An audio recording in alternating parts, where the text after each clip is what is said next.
Sirens. Oh yeah, I had to go outside and I got to go to the store to get soda and juice. So, I put my earbuds in my ear.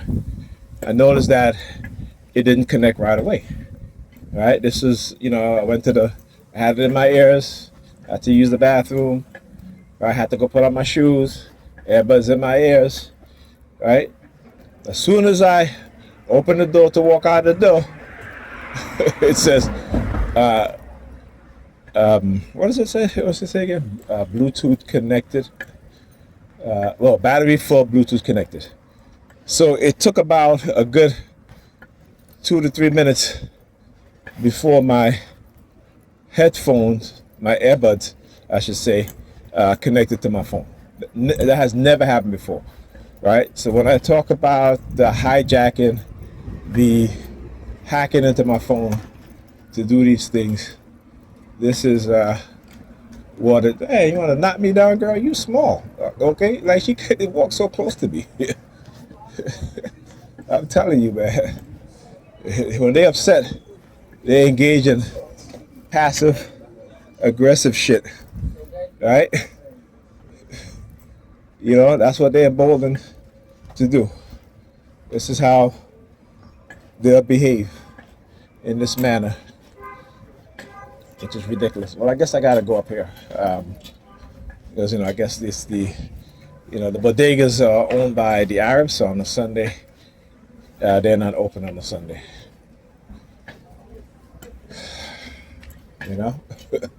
So I guess I gotta go to. There's another bodega up here somewhere. But yeah, anyhow. So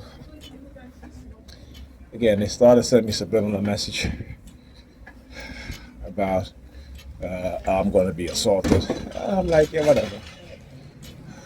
Whatever. Look. She's using hand signal. Looking at the car. AFA 3243.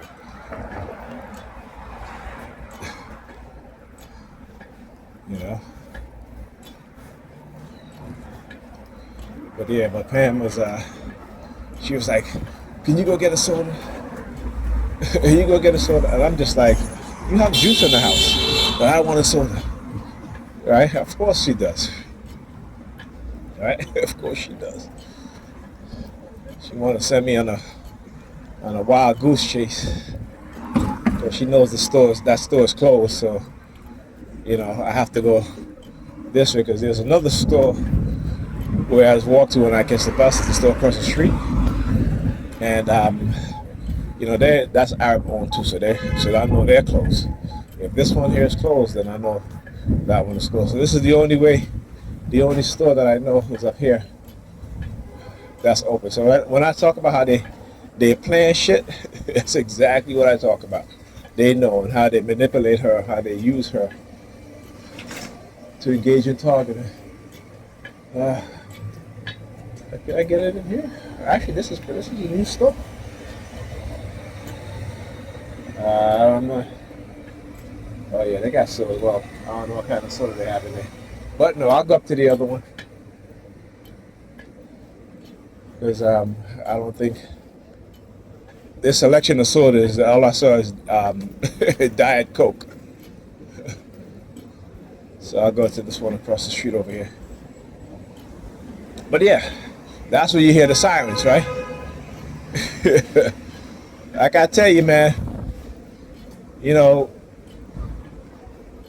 Like I tell them all the time. Once you figured out what it is that they've been doing, once you start to understand, right, the deception, the manipulation, particularly when you understand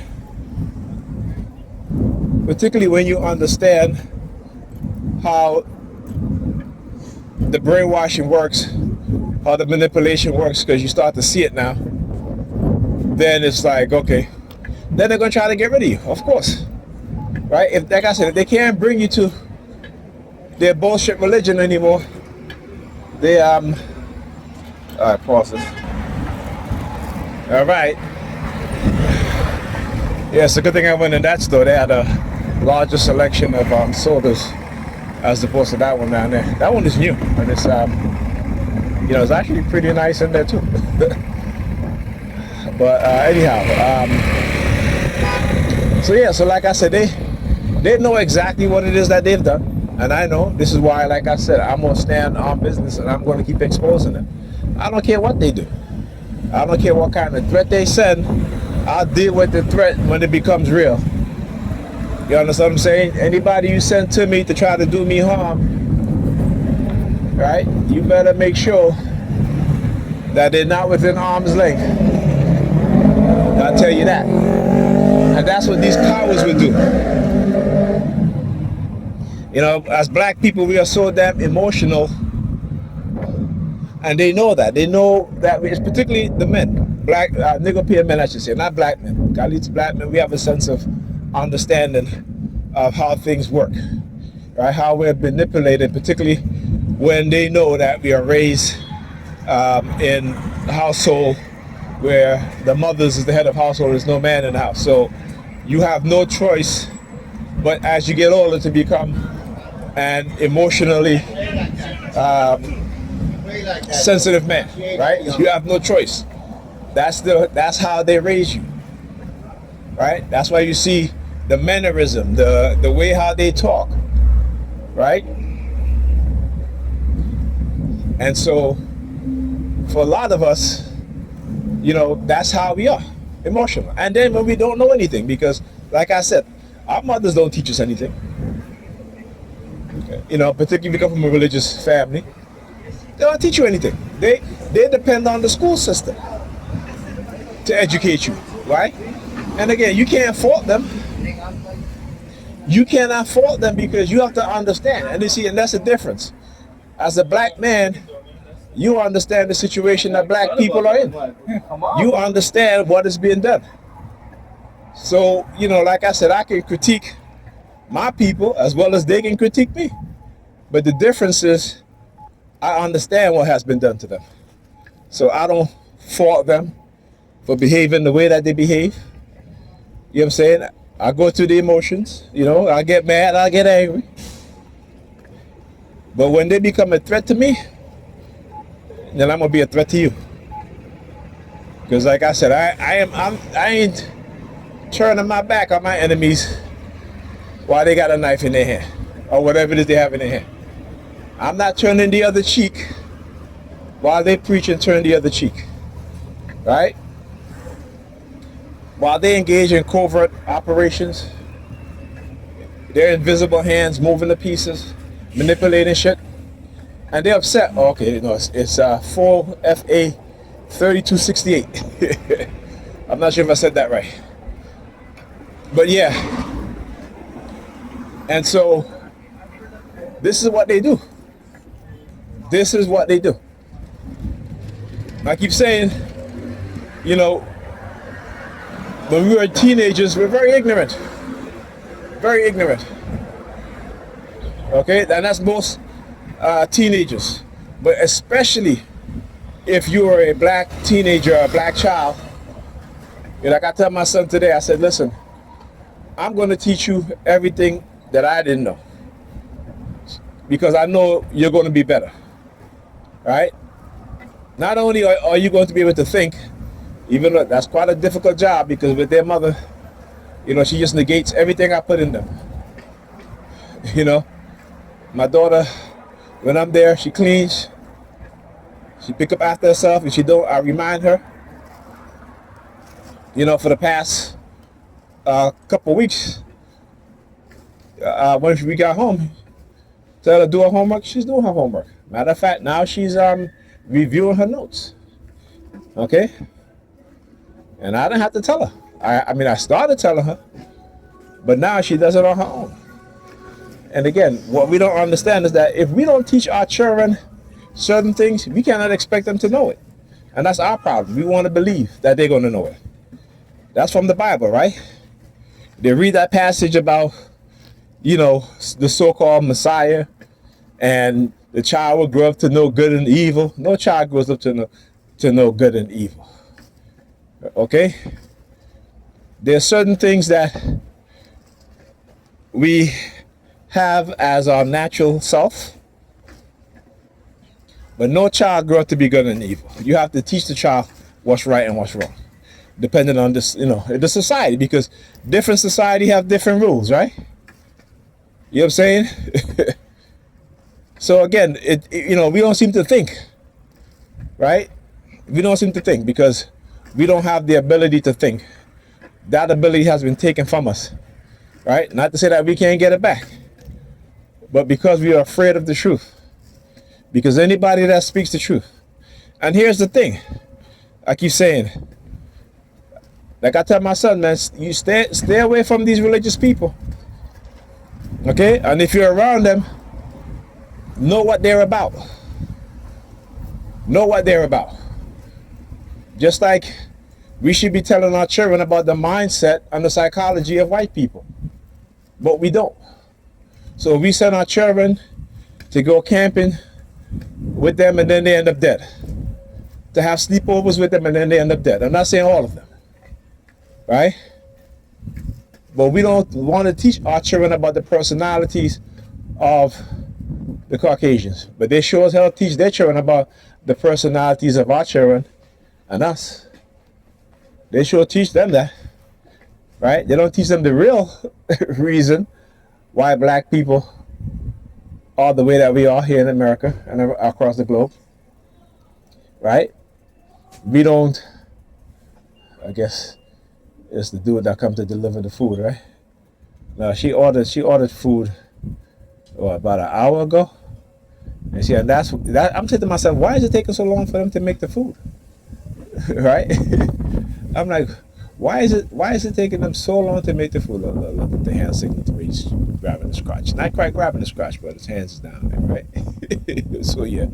But anyway, so we got to teach our children about the personalities of certain people, about who they are, who they naturally are, and how they're very manipulative, right? And how they turn people against each other, because that's who they are.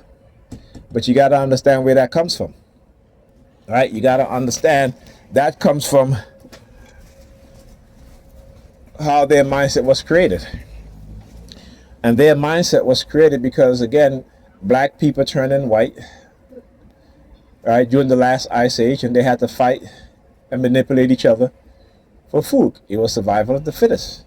And as Dr. Clark says, is that nature has not been kind to those black people that turn white. All right, so when they came in contact with African people, they were the most hostile. And black people fought against them, African fought against them. And little by little, they integrated within the African civilization and began to learn and became civilized. See, we have always civilized them. But they turn around and say, we're not civilized. Right? But when they went into Africa, they met and found highly civilized society. And they said it in their own words. Again, I've told you guys, go read the book called The Golden Stool by E. Ewan Smith. All right? And he'll tell you what the Europeans did, how they burned and destroyed the African institutions, the libraries, the cities. They destroy them. Why? So they can say in the future that black people never created anything. Black people were uncivilized. This is who they are. This is what they do. They didn't tell us about the Moors, who educated Southern Europe, Spain, Italy, Portugal, while France and Britain had the highest illiteracy rate during that time. They didn't teach us about that, did they? Right? Even though you can go to Amsterdam and you can see all these coat of arms with Africans. Right? You can go to Germany and see the presence of African people there. Right? Like I tell you, go read about Oliver Cromwell. Don't read the sanitized version that they give you. The lies. Read how they engaged in a mass exodus of black people. out of Europe. That's history they don't want to tell you, right? Because as Dr. Clyde Winter says, a lot of our surnames are not from the slave masters, but a lot of our surnames come from Africans who were expelled out of Europe during the 14th century. You should know that. You should know that. You should know that the Europeans, when they went into Africa, they knew the people they were going to get. They knew. They did not get people who did not know. They got people who know. That is why slave labor helped build, not help build, but build the West economy, right? Okay, you know what I'm saying? Now, I asked this question because I was watching Gabby Survey talk about the Bible passage about Israel. And I said, I asked the question, which group of people on this planet, right? Which group of people on this planet has helped enrich other groups of people? In your Bible, it talks about the people of Israel will be what? Benefit to other people. Who is the only group of people on this planet who is beneficial to every other group of people? You need to read your Bible and understand the truth. Talk to you guys in the next video.